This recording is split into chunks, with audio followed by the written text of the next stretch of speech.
Shalom saudara, apa kabarnya? Iya, puji Tuhan kita bisa sama-sama kembali bertemu untuk merenungkan firman Tuhan, belajar firman Tuhan sama-sama.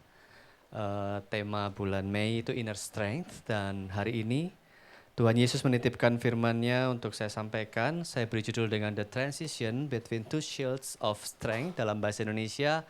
Transisi di antara dua perisai kekuatan. Kita akan belajar ada dua perisai kekuatan di dalam hidup kita. Dan dari dua itu banyak anak Tuhan fokusnya pada perisai kekuatan yang pertama. Kita akan belajar bahwa seharusnya kita malah harus berpindah mengalami transisi untuk kita fokus pada kekuatan yang kedua. Ketika saya memikirkan kata kekuatan, saudara, saya iseng cari di internet. Menurut para peneliti, binatang apa sih yang terkuat? Gitu. Dan para peneliti, mereka menggunakan cara mengukur binatang terkuat itu bukan dari berapa ton yang mereka bisa angkat, tetapi berapa kali berat tubuhnya. Jadi kalau saudara yang rajin nge-gym, berat badan saudara katakanlah 60 kilo, saudara bisa angkat beban 90 kilo, berarti saudara mengangkat 1,5 kali berat badan Anda. Gitu. Nah, ternyata yang terkuat bukan yang terbesar seperti gajah, yang terkuat justru binatang yang sangat kecil yang disebut dengan dung beetle, kumbang kotoran. Dia bisa mengangkat 1.141 kali berat tubuhnya. Ini luar biasa, saudara. Di rumah saya ada taman, ada beberapa pohon yang saya lihat daunnya berlobang. Ternyata mereka diserang oleh semut. Ini yang nomor 3, semut pemotong daun. Semut pemotong daun ini terkuat nomor 3 di dunia. Bisa mengangkat 50 kali berat badannya sendiri. Ini seperti saudara ngangkat traktor pakai gigi saudara. Jadi kalau saudara bisa ngangkat traktor pakai gigi saudara, saudara bisa klaim ke buku rekor dunia, saudara. Sedangkan manusia ternyata justru makhluk yang paling lemah di antara seluruh makhluk, tapi kita diberikan oleh Tuhan kecerdasan untuk mengatasi dunia ini. Nah, sehingga saya berpikir ketika manusia mulai tingkahnya mulai seperti binatang, Anda masuk dalam kategori binatang, maka orang-orang yang berperilaku seperti binatang malah jadi makhluk yang paling lemah kalau dia menggolongkan diri sebagai golongan binatang, saudara. Nah, dari sini kemudian saya belajar, kita akan mempelajari ada dua, saudara, dua perisai dalam hidup kita. Perisai pertama adalah perisai kekuatan pikiran, mind shield. Dan perisai yang kedua adalah perisai roh, kekuatan dari roh, saudara. Banyak dari kita yang masih fokus pada kekuatan pikiran, tetapi kita lupa bahwa kekuatan sejati yang ada di dalam hidup kita yang terkuat adalah perisai roh. Nah, kita akan bahas, kita akan belajar satu-satu, saudara. Yang pertama adalah kekuatan perisai pikiran, saudara. Kekuatan perisai pikiran ini memang sangat-sangat dahsyat. Kita harus mengakui bahwa kekuatan pikiran, perisai pikiran itu luar biasa hebat. Tetapi kekuatannya sangat tergantung dari besarnya hadiahnya. Makin besar hadiahnya, makin besar tujuannya, itu akan menghasilkan motivasi yang semakin besar dan akhirnya energi yang dihasilkan menjadi semakin hebat. Kalau saudara suatu hari pernah dengar ya mungkin ya, ada aktor yang ditawari main film, bro 6 bulan lagi syuting film ya. Film apa? Gini. Bayarannya berapa? Sekian ratus juta atau miliar. 6 bulan lagi mulai syuting, tapi ada syaratnya. Apa? Kamu harus berotot, harus six pack perutnya. Bisa nggak dalam waktu 6 bulan? Ada tujuan yang besar, ini akan memotivasi kita. Masuk akal nggak ya? Worth it nggak ya? Worth it. Dapat bayaran besar, dapat popularitas, karena main film. Dalam 6 bulan, aktor ini betul-betul berhasil dengan tubuh yang berotot dan six pack. Tetapi bagaimana dengan kita, para pria yang kepengen six pack? Jangankan 6 bulan, 6 tahun dah belum karuan jadi. Karena apa? Karena kadangkala motivasinya kurang, tujuannya terasa tidak layak. Ya ampun, harus makan yang diatur gizinya, diet ketat, harus olahraga seminggu berapa kali, jam tidurnya harus diatur. Itu berat sekali dan terasa, aduh kayaknya nggak mungkin deh menjalani yang dijalani orang-orang seperti itu. Karena tujuannya kadang-kadang tidak sebanding dengan perjuangan yang harus kita keluarkan. Saya juga teringat ketika orang-orang yang begitu menggilai iPhone terbaru sampai ngantri, demi mendapatkan iPhone terbaru, sampai kemah di depan tokonya, pasang tenda untuk jadi antri nomor 1. Karena punya tujuan, akhirnya mereka bela-belain sampai pasang tenda tidur di depan toko itu untuk mendapatkan antrian nomor 1. Saya juga teringat kisah antrian di pesta nikah, antrinya panjang, tapi karena makanan itu makanan favorit, yang ngantri cukup panjang. Cukup panjang yang ngantri, tapi ada satu kakek-kakek, satu opa, satu kongkong di depan yang nggak selesai-selesai, yang belakangnya tanya, "Kong, ini yang ngantri sudah panjang, ada apa?" "Sek toh, gigi palsuku nyemplung." Nah, akhirnya yang belakang bubrah, saudara. Karena tiba-tiba motivasi dan tujuannya hilang. Jadi di bagian perisai pikiran ini, kalau sampai tiba-tiba tujuannya hilang, ini berbahaya sekali. Energinya tiba-tiba bisa lenyap. Pengkhotbah 4 ayat 4a menyorotkan tentang bahwa memang yang namanya motivasi itu menghasilkan kekuatan. Ayat ini memang berbicara tentang bagaimana penulis pengkhotbah melihat sebagian besar orang termotivasi untuk sukses karena iri hati terhadap sesamanya. Tapi saya tidak akan berbicara tentang iri hati hari ini. Ayat ini mengingatkan kita bahwa memang yang namanya motivasi, yang namanya tujuan itu bisa menghasilkan kekuatan yang sangat-sangat dahsyat. Saya akan cerita tentang seorang yang punya kekuatan pikiran dan tenaga sangat hebat. Namanya adalah Marina Abramovic. Saudara, dia bukan pesulap, jadi dia nggak main sulap. Dia betul-betul seniman sejati. Dia betul-betul melakukan perform sebagai seorang artis, live, dan itu menunjukkan kekuatan pikiran dan kekuatan fisik yang luar biasa. Ada banyak artis yang kuat pikirannya, tenaganya tidak kuat. Ada yang kuat tenaga, pikirannya tidak kuat. Tetapi Marina adalah gabungan dari dua kekuatan yang luar biasa yang bisa menjadi contoh sempurna untuk kekuatan pikiran, saudara.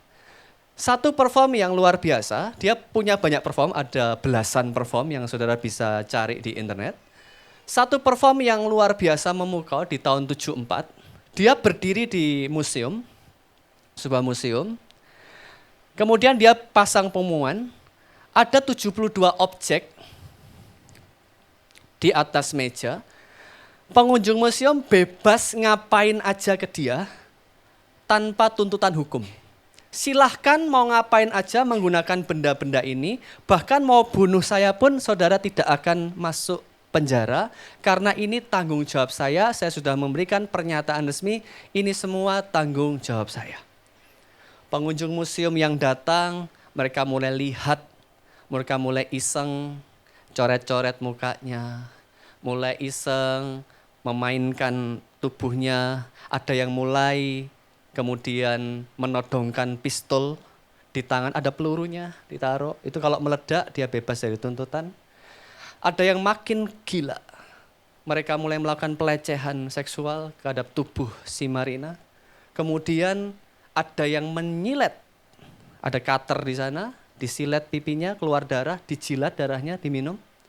Kemudian dia juga dibaringkan di meja, kemudian dia ditelanjangi. Saudara, Marina melakukan perform ini selama 6 jam tanpa berekspresi sedikit pun. Itu adalah tantangan yang dia kerjakan. Tidak teriak, tidak tertawa, tidak marah, dengan tatapan yang dingin menghadap ke depan, fokus dengan apa yang dia kerjakan. Betul-betul sebuah perform yang luar biasa. Menunjukkan ketahanan pikiran dan ketahanan fisik. Selama 6 jam dia menjadi objek keganasan para pengunjung museum yang makin lama makin gila. Selesai dari acara, dia masuk ke hotel, dia mandi dan dia bilang, aku menjadi saksi nyata ketika manusia diberikan kebebasan untuk berbuat apapun. Mereka semakin gila, mereka semakin bebas dan mengerikan. Marina juga mengadakan perform, saudara, di mana selama 1,5 jam dia tidur di antara bintang Daud, api yang menyala. Dan kita tahu bahwa ketika api itu berkobar, di tengah-tengahnya oksigen akan habis. Setelah sekitar 1,5 jam, api mulai membakar kaki dan rambutnya, dia tidak bergerak. Para medis tahu dia berarti sudah pass out, sudah pingsan. Medis tolong dia dikeluarkan dari kobaran api, itu kalau terlambat 1 menit saja dia sudah meninggal dunia. Dia melakukan perform ini tanpa memikirkan kematian. Dia betul-betul niat kalau mau mati, ya mati. Tapi dia melakukannya untuk menunjukkan kekuatan pikiran dan kekuatan tubuhnya luar biasa. Dia kemudian bertemu dengan seorang pria bernama Ulai. Ulai juga seorang artis pertunjukan yang berbahaya. Dan mereka kemudian menjadi pasangan. Dan saudara, kehidupan mereka berlangsung selama bertahun-tahun. Tapi dari sini saya melihat, saudara, bahwa yang namanya kekuatan pikiran, begitu dahsyatnya pun kekuatan pikiran, tetap terbatas. Tetap sangat terbatas. Mazmur 33 ayat 16b mengatakan, seorang pahlawan tidak akan tertolong oleh besarnya kekuatan. Ketika tiba-tiba yang namanya motivasi itu sangat tergantung dengan tujuan, dan tujuan itu tiba-tiba lenyap, energinya tiba-tiba hilang begitu saja. Sekitar 10 tahun yang lalu saya punya seorang teman yang sangat luar biasa energik, tapi ketika itu terjadi peristiwa yang luar biasa. Orang tuanya dibunuh di jalan tol di Jakarta, disiram air panas. Headline yang menggemparkan di koran Kompas waktu itu. Kedua orang tuanya meninggal karena persaingan bisnis. Dia hancur, dia goyang, saudara, karena mengalami peristiwa yang sangat-sangat tidak diduga itu. Yang namanya kekuatan pikiran itu memang dahsyat, tetapi ada batasnya. Marina setelah 12 tahun bersama dengan Ulai, memutuskan untuk berpisah, putus pacaran, putus dengan pasangannya yang bernama Ulai. Dan mereka pun merayakan putusnya dengan cara yang luar biasa gila. Mereka mengadakan perform yang disebut berjalan di tembok besar Cina. Marina berjalan start dari Laut Kuning, sisi tembok besar Cina dari sisi yang paling ujung. Ulai berjalan dari sisi satunya, dari Gurun Gobi. Mereka berjalan sepanjang 2000 kilometer. Ini berapa kali full maraton? Pak Cahyadi. Berjalan selama 90 hari untuk ketemu di tengah-tengah. Dan kemudian di tengah-tengah mereka berpelukan, mereka berjabat tangan dan mengatakan kita berpisah sebagai pasangan untuk selama-lamanya. Saudara bisa melihat kekuatan pikiran dari besarnya hadiah, besarnya tujuan, membuat motivasi meningkat dan membuat energi yang dihasilkan memang sangat-sangat besar. Tetapi ketika masalah itu datang terus dan akhirnya tembus, pikiran, kekuatan perisai pikiran tidak bisa menanggungnya. Ketika kita harus mengalah kepada pasangan kita, ketika kita harus mengutamakan kepentingannya lebih dari kepentinganku, ketika kita harus sabar, ketika kita di posisi yang jelas-jelas benar dan dia jelas-jelas salah, kemudian kita harus menahan diri untuk terus bersikap lemah lembut, sopan, harus tetap menghargai dia. Itu kekuatan pikiran tidak sanggup mengatasi. Itu bukan lagi wilayah serangan yang bisa ditanggung oleh kekuatan pikiran. Kekuatan pikiran memang bisa dilatih di kelas-kelas seminar motivasi, kelas-kelas seminar berpikir positif, buku-buku yang saudara baca tentang berpikir positif. Tetapi pada satu titik, perisai pikiran tembus. Tidak bisa. Dan barulah kita akan mengerti bagaimana kekuatan perisai roh kita. Ketika serangan itu datang, saudara bayangkan anak panah yang mulai berbenturan dengan perisai pikiran. Perisai pikiran akan terus melawan, terus berpikir positif, kita pasti bisa terus. Tapi yang namanya serangan dalam hidup ini, ada 1, 2 kali, 3 kali, sekian kali dalam hidup kita akan terlalu berat untuk ditanggung oleh perisai pikiran. Dan akhirnya tembus, hancur, berantakan, pecah semuanya perisai pikiran.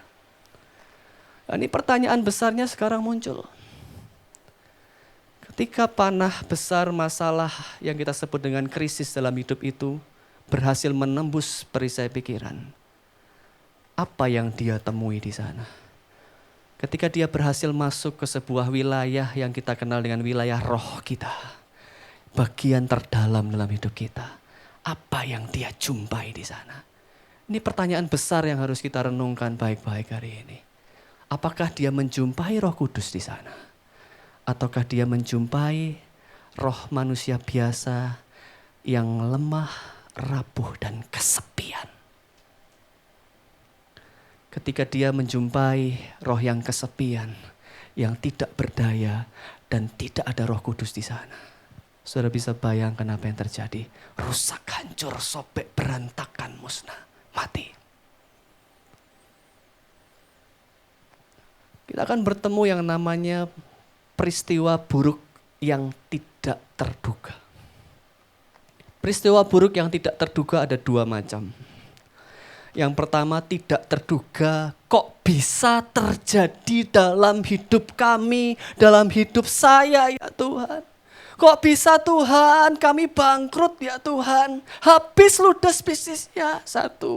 Kok bisa Tuhan dia kelihatannya begitu setia, ternyata dia selingkuh Tuhan, kok bisa 2. Kok bisa Tuhan kami kena penyakit yang seperti ini. Kok bisa Tuhan penyakit ini terjadi dalam hidupku? 3. Kok bisa Tuhan orang yang begitu kucintai mati Tuhan, meninggal, kau panggil Tuhan. Orang-orang bilang Tuhan lebih mengasihi dia. Aduh omong kosong, aku tidak bisa menanggung ini. Kok bisa Tuhan? Ini tidak terduga yang pertama. Tidak terduga yang kedua. Kok jangka waktunya lama Tuhan. Saya pikir seminggu selesai Tuhan. Saya pikir setahun selesai Tuhan. Tuhan ini sudah 10 tahun sakit tidak sembuh-sembuh, harta habis. Tuhan ini sudah 10 tahun dia selingkuh tidak bertobat-tobat. Nah, ketika jenis-jenis krisis dalam hidup ini terjadi, pertanyaan besar tadi, apakah masalah itu berjumpa dengan kekuatan Roh Kudus dalam hidup kita? Ataukah kita seorang manusia yang kesepian, yang sendirian, yang tidak punya Roh Kudus di dalam hidup kita? Efesus 3 ayat 16 menuliskan tentang inner strength, hanya berasal dari Roh Kudus. Inner strength hanya bisa saudara dapatkan dalam jam-jam saudara menekuk lutut saudara dan bilang, Tuhan, Kau ku sembah. Kau ku sembah, aku menyembahmu Tuhan. Dan ada jam-jam di mana saudara bergumul dalam dilema. Aku punya dua pilihan, yang mana yang harus kuambil. Yang ini lebih enak tapi melanggar firman Tuhan. Yang ini sebenarnya sangat berat tapi ini sesuai ketaatan dalam firman Tuhan. Yang mana yang harus kupilih. Dan ketika saudara mulai ambil keputusan, aku mau taat, aku mau taat, aku mau taat, aku mau taat. Roh Kudus itu mulai masuk, mulai menguasai, mulai menguasai, mulai menguasai. Ini bukan saja berbicara pada Roh Kudus. Roh Kudus, tempatmu di rumah hidupku adalah di loteng, di kamar yang paling ujung. Roh Kudus, engkau cuma boleh tinggal di sana. Tetapi kita bicara pada Roh Kudus, Roh Kudus, rumah hidupku sepenuhnya kekuasaanmu, sepenuhnya milikmu. Kau mau tinggal dimanapun di seluruh ruangan hidupku, suka-sukamu, terserah engkau. Bukan cuma di kamar loteng di lantai 2. Ketika engkau mulai memilih taat dan taat, kekuatan yang dari roh makin tebal, makin tebal. Otot-otot roh kita makin tebal, makin kuat, makin kuat, makin kuat. Dan itu hanya bisa diraih dengan pergumulan, taat, dan hidup dalam penyembahan di dalam Tuhan.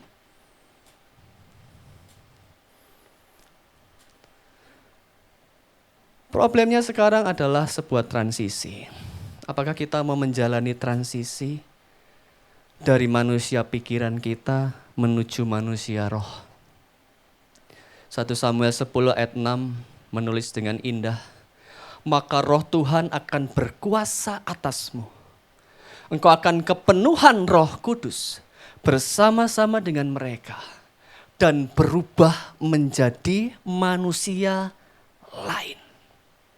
Berubah menjadi manusia roh. Yang paling jujur terhadap kita seringkali adalah suami, istri, orang tua, atau anak kita. Saudara bisa mulai bicara hati ke hati dengan pasangan saudara. Apakah 5 tahun hubungan kita, aku masih seperti yang dulu? Aku masih... Atau sudah jadi manusia lain? Mari kita tanya. Karena orang tua, sahabat, pasangan itu paling jujur. Apakah aku yang dulu masih sama dengan yang sekarang? Karena seringkali pengenalan kita akan Tuhan tidak membuat kita melatih bagian roh kita. Tapi cuma berhenti sampai melatih bagian pikiran kita. Iman dalam Tuhan, percaya Tuhan sanggup, percaya Tuhan memberi kemenangan, stop sampai di situ aja. Gak pernah kita berproses sampai ke wilayah roh kita. Bagaimana kita menghadapi saat-saat berat di dalam hidup kita? Apakah kita sudah menjadi manusia yang lain? Kita punya 5 ciri, saudara, manusia roh. Karena kita akan berproses pindah ke manusia roh. Kelima ciri ini, saudara, yang pertama adalah rendah hati, lemah lembut, dan sopan. Ini dari kata praios di 1 Petrus 3 ayat 4, saudara.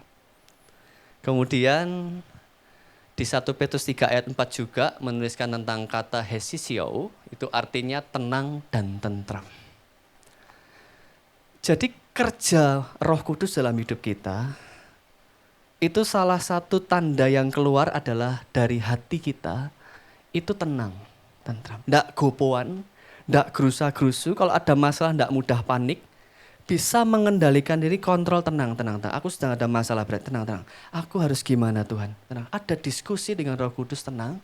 Kemudian ketika keluar dalam ucapan, dalam tindakan, kita dikenal orang sebagai orang yang lemah lembut, sopan, dan rendah hati. Ini tidak mudah, saudara. Sementara ketika kita memang harus mengeluh, Tuhan Yesus memberikan contoh di Markus 8 ayat 12. Yesus menggunakan stenaso, kata mengeluh itu mengeluhnya dalam hati. Tidak ngeluh di WhatsApp, status WA, di Facebook, nge-tweet gitu sampai sehari 100 kali. Terus di mana semua orang tahu keluhan saudara. Ada suami istri yang saling sindir-sindiran melalui status Facebooknya saudara. Itu bales-balesan tiap berapa menit gitu. Jangan seperti itu. Dan kalau kita mau mengeluh, marilah kita mengeluhkan dosa kita. Tuhan, Aku sudah 10 tahun jadi anak Tuhan, kok aku masih nggak disiplin ya Tuhan? Kok aku masih gini-gini aja ya Tuhan? Mari kita keluhkan dosa kita. Bukan kita keluhkan pasangan kita. Bukan kita keluhkan orang tua kita. Bukan kita keluhkan keadaan. Tapi mari kita keluhkan dosa-dosa kita. Dan keinginan manusia roh adalah damai sejahtera. Kalau nada bicara pasangan kita sudah mulai naik, kita ingat, ini kalau diterusin geger. Kalau udah geger, diem-dieman. Lah, kita tahu pasangan kita ini kalau diem-dieman dia bisa tahan seminggu diem. Jadi wes ndak usah lah, mending ngalah. Ya ngalah aja. Berusaha untuk yang nomor satu, damai sejahtera. Kalau kita sudah punya ciri-ciri manusia roh ini, kita sudah bisa mulai melihat saudara punya kekuatan dari Roh Kudus di dalam hidup saudara. Berbicara tentang keluhan, saya ingat sebuah humor dari almarhum Gus Dur, saudara. Suatu hari Gus Dur didatangi oleh seorang kiai. Kiai ini ngeluh sama Gus Dur, dia bilang, Gus Dur, aku ini punya anak 4, kok yang satu nih masuk Kristen.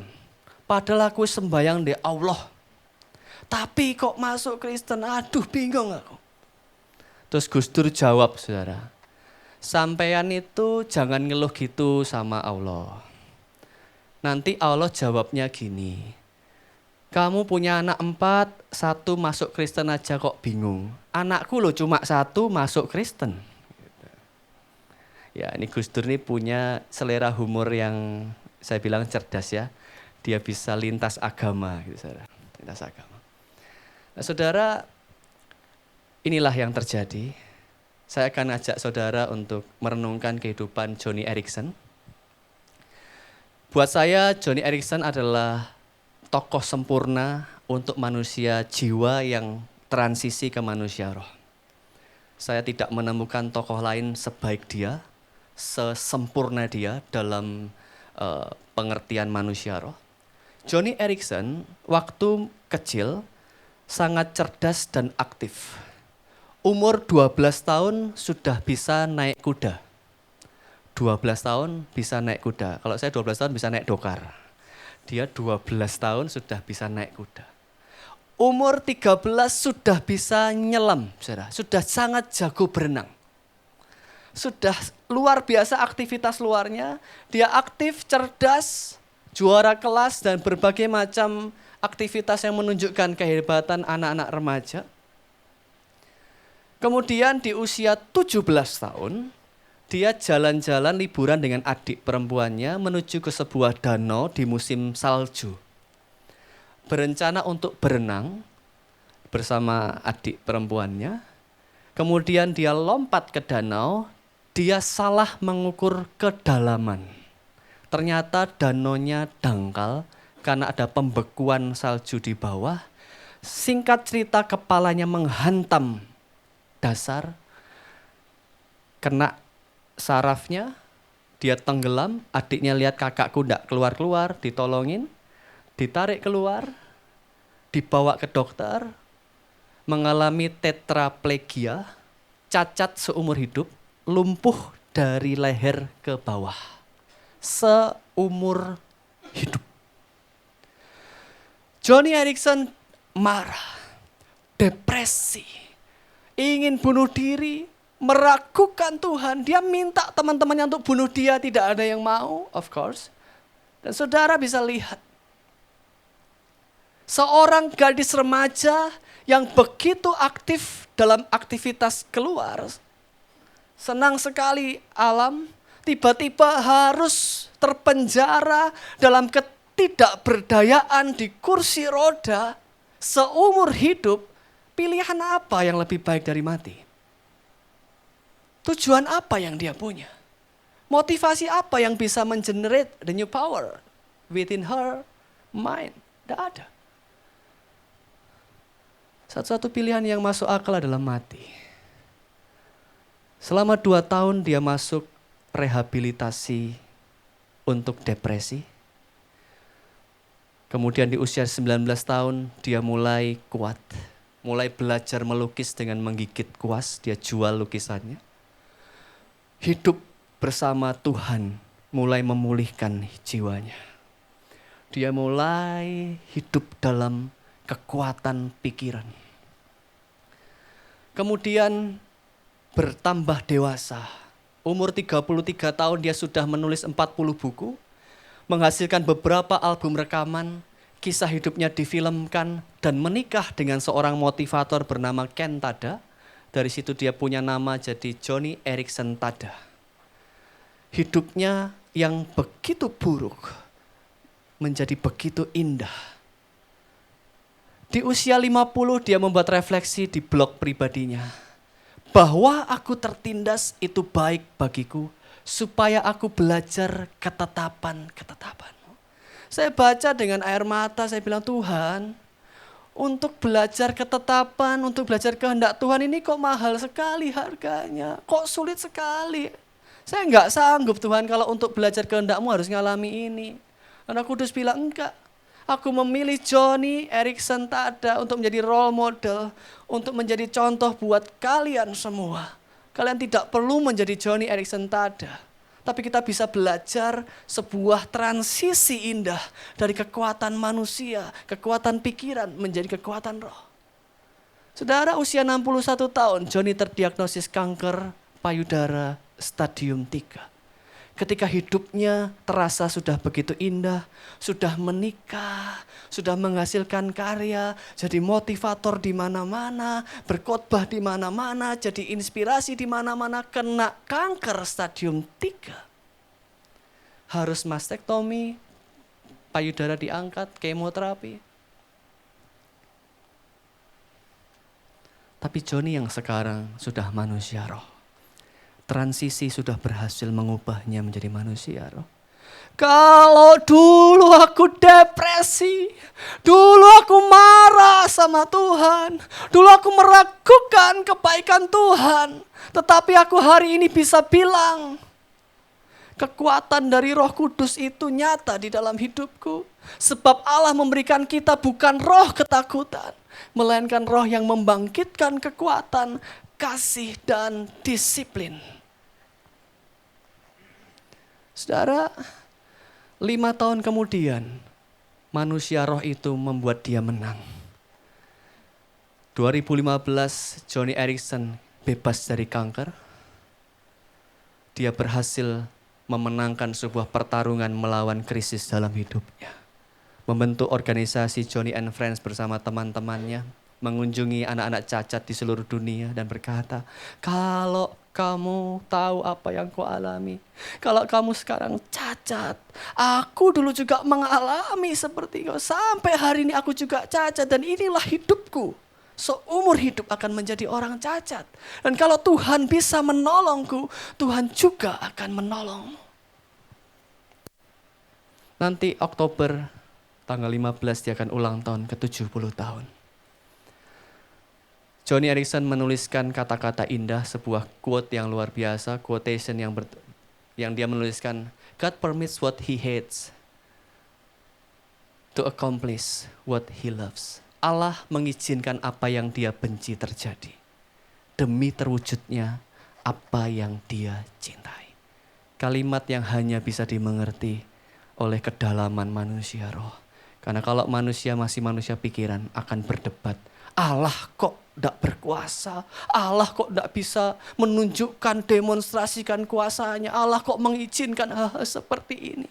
Ini pikiran-pikiran manusia jiwa, manusia pikiran. Tetapi manusia roh akan mengerti kedalaman dari kalimat yang dihasilkan oleh Joni Eareckson Tada. Saudara, tadi di Samuel kita belajar ketika kita mengalami kepenuhan Roh Kudus, kita akan menjadi manusia yang lain. Ketika Yesus bertemu dengan murid-murid, Yesus tanya kepada murid-murid, menurutmu siapakah aku ini? Dan Petrus menjadi orang pertama yang jawab, aku tahu engkau adalah Mesias. Dan Yesus bilang, Petrus, benar sekali. Engkau mengetahui jawaban itu karena engkau mendapatkan pengetahuan hikmat dari Allah. Dan sekarang kau Simon bin Yunus, namamu kuganti, bukan lagi Simon, tapi jadi Petrus. di atas Petrus, di atas batu karang. Petrus artinya batu karang. Di atas Petrus akan kudirikan gerejaku. Sampai hari ini kita menjadi anak-anak Tuhan, salah satunya dibangun di atas Petrus. Saudara, Wahyu 2 ayat 7, kita baca sama-sama. Wahyu 2 ayat 7 bagian B. Wahyu 2 ayat 7 bagian B. Kalau saudara bisa baca yang di depan, silahkan dibaca. Kalau mau buka Alkitab saudara atau handphone suci saudara silahkan. Kita buka sama-sama, 1, 2, 3. Barang siapa menang, kepadanya akan kuberikan dari mana yang tersembunyi, dan aku akan mengaruniakan kepadanya batu putih yang di atasnya tertulis nama baru, yang tidak diketahui oleh siapapun selain oleh yang menerimanya. Kita suatu hari dalam kemenangan kita sebagai manusia roh, kita berhasil transisi menuju manusia roh. Kita akan mendapatkan batu putih. Ini batu yang khusus, di atasnya kita dapat nama baru. Hanya kita dan Tuhan yang tahu. Kira-kira nama baru saudara nanti apa? Hanya Tuhan yang tahu. Saudara, kesimpulan firman Tuhan hari ini ada 2 perisai pikiran. Dari perisai pikiran dan perisai roh, kita harus transisi pindah berjuang menjadi perisai roh.